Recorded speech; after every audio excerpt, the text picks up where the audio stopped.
আসসালামু আলাইকুম everyone, welcome back to my channel. আজকের পর্বে আপনাদেরকে তৈরি করে দেখাবো ঘরে তৈরি কম খরচে পারফেক্ট চকবার আইসক্রিম। যেহেতু এখন বাইরে প্রচণ্ড গরম, আর গরমের ভেতরে ঘরে তৈরি ঠান্ডা ঠান্ডা চকবার আইসক্রিম খাওয়ার মজাই আলাদা। কোনো প্রকার ক্রিম ছাড়া ঘরে থাকা সামান্য কিছু উপকরণে কিন্তু আজকের এই চকবার আইসক্রিমের রেসিপিটা আপনাদেরকে দেখিয়েছি।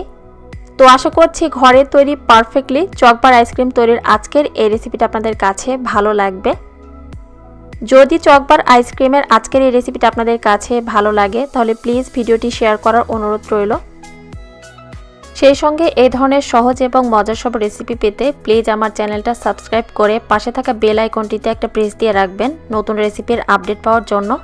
তাহলে চলুন ঝটপট দেখে নেওয়া যাক কিভাবে তৈরি করেছি আজকের এই মজাদার চকবার আইসক্রিম রেসিপিটি।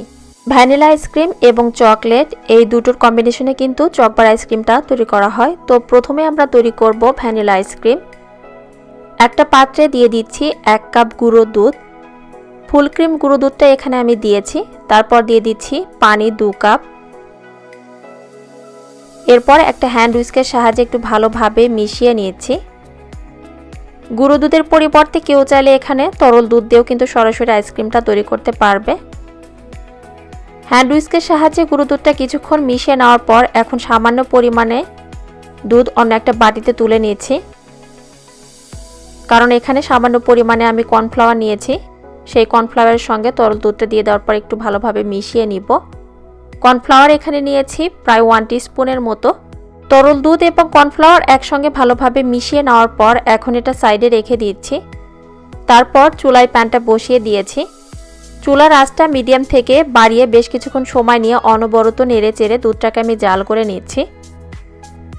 5 থেকে 6 মিনিট জাল করে নেওয়ার পর যখন দুধটায় একটা বলক চলে আসবে এবং এটা একটু ঘন হয়ে আসবে, ঠিক সেই পর্যায়ে দিয়ে দিচ্ছি এখানে চিনি 1/2 কাপ, বা মিষ্টি আপনারা চাইলে আপনাদের টেস্ট অনুযায়ী এখানে দিতে পারবেন। চিনির পরিবর্তে চাইলে এখানে কিন্তু কনডেন্স মিল্কটাও দিতে পারবেন। কনডেন্স মিল্ক দিলে আসলে এর টেস্টটা বেশি ভালো আসে।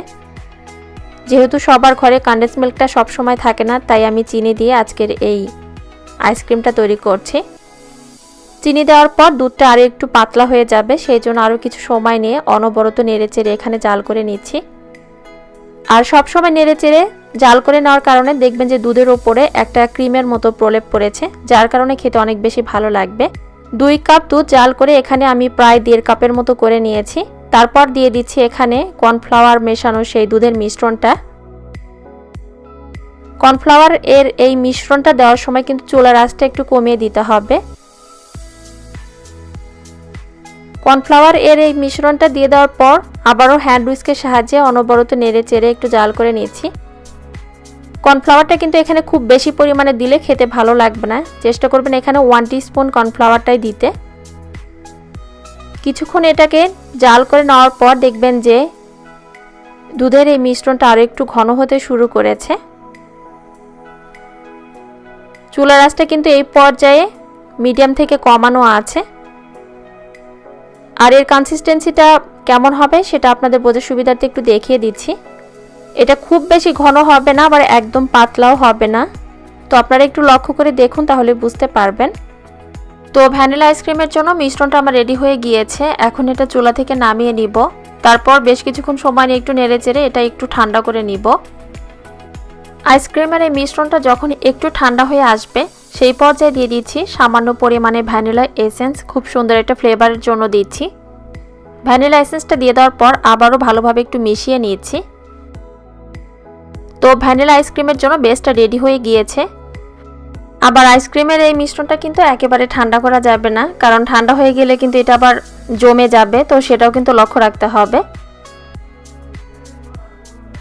মিশ্রণটা একটা পাত্রে নিয়ে নিয়েছি মোল্ডে ভরার সুবিধার্থে। তো এই ধরনের আমি আইসক্রিম মোল্ড নিয়ে নিয়েছি। বাজারে আজকাল বিভিন্ন ধরনের আইসক্রিম জমানোর জন্য মোল্ড কিনতে পাওয়া যায়। এরপর আইসক্রিমের মিশ্রণটা মোল্ডে নিয়ে নিয়েছি। যে পরিমাণ উপকরণ দিয়ে আজকের এই আইসক্রিমটা আমি তৈরি করছি তাতে কিন্তু আমার ইজিলি 6টার মতো ভ্যানিলা আইসক্রিম তৈরি করা যাবে। মোল্ডে আইসক্রিমের মিশ্রণটা নিয়ে নেওয়ার পর আলতোভাবে একটু ট্যাপ করে দিয়েছি, যাতে করে আইসক্রিমের ভেতরে যদি কোনো বাতাস থাকে সেটা বের হয়ে যাবে। তারপর ঢেকে দিচ্ছি। তারপর আইসক্রিমের এই মোলটা আমি এই ধরনের একটা ট্রেতে নিয়ে নেওয়ার পর ডিপ ফ্রিজে এখন এই আইসক্রিমগুলো সেট হওয়ার জন্য রেখে দিব প্রায় 7 থেকে 8 ঘন্টার জন্য। আইসক্রিমটা যখন ভালোভাবে সেট হয়ে যাবে তারপর চকবার আইসক্রিমের যে চকলেটটা আছে সেটা রেডি করছি। একটা পাত্রে আগে থেকে পানি আমি গরম করে নিয়েছি। পাত্রের ওপরে বসিয়ে দিলাম বাটি, তার ভেতর দিয়ে দিচ্ছি 2 কাপ চকলেট। এখানে আমি মিল্ক চকলেটটা নিয়েছি।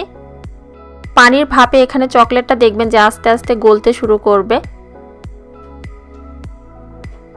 আর মিল্ক চকলেটটা গলানোর জন্য এখানে প্রায় 3 টেবিল স্পুনের মতো আমি নারিকেলের তেল দিয়েছি। মাথায় ব্যবহার করা নারিকেল তেল কিন্তু এখানে দেয়া যাবে না। যে নারিকেল তেলটা রান্নার কাজে ব্যবহার করা হয় সেই নারিকেল তেলটা এখানে দিতে হবে। কাচের পাত্রে যদি চকলেটটা এভাবে গলাতে চান সেক্ষেত্রে কিন্তু আপনাদেরকে ওভেন প্রো বাটিগুলো ইউজ করতে হবে, তা না হলে পানির ভাপে আবার কাচের বাটিটা দেখবেন যে খুব সহজে ফেটে যাবে। তো চকলেটের মিশ্রণটা ভালোভাবে গলানো হয়ে গিয়েছে। এরপর 5 মিনিটের জন্য ওয়েট করব। যখন একটু ঠান্ডা হয়ে আসবে তারপর এই ধরনের একটা জারে আমি চকলেটের মিশ্রণটা ঢেলে নিয়েছি। চকলেটটা রেডি হয়ে যাওয়ার পর ডিপ ফ্রিজ থেকে ভ্যানিলা আইসক্রিমের ট্রেটা আমি বের করে নিয়েছি। তো এরই মাঝে আইসক্রিমটা কিন্তু ভালোভাবে সেট হয়ে গিয়েছে। এখন একটা একটা করে ভ্যানিলা আইসক্রিম চকলেটের মিশ্রণের ভেতরে ভালোভাবে একটু গড়িয়ে নিলেই তৈরি হয়ে যাবে চকবার আইসক্রিম।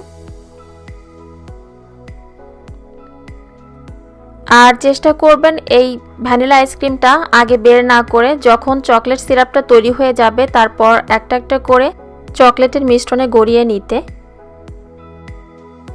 এরপর আইসক্রিমটা চকলেট সিরাপের সঙ্গে একটু ডুবিয়ে নিয়ে এটা ধরে রাখছি কিছুক্ষণের জন্য, কারণ কিছুক্ষণ এভাবে ধরে রাখলে দেখবেন যে এক্সট্রা যে চকলেটটা আছে সেটা পড়ে যাবে এবং চকলেটটাও আইসক্রিমের সঙ্গে ভালোভাবে সেট হয়ে যাবে। তো আপনাদের বোঝার সুবিধার্থে এখানে আরও একটি আইসক্রিম একই রকমভাবে আমি চকলেটের ভেতরে একটু গড়িয়ে দেখাচ্ছি।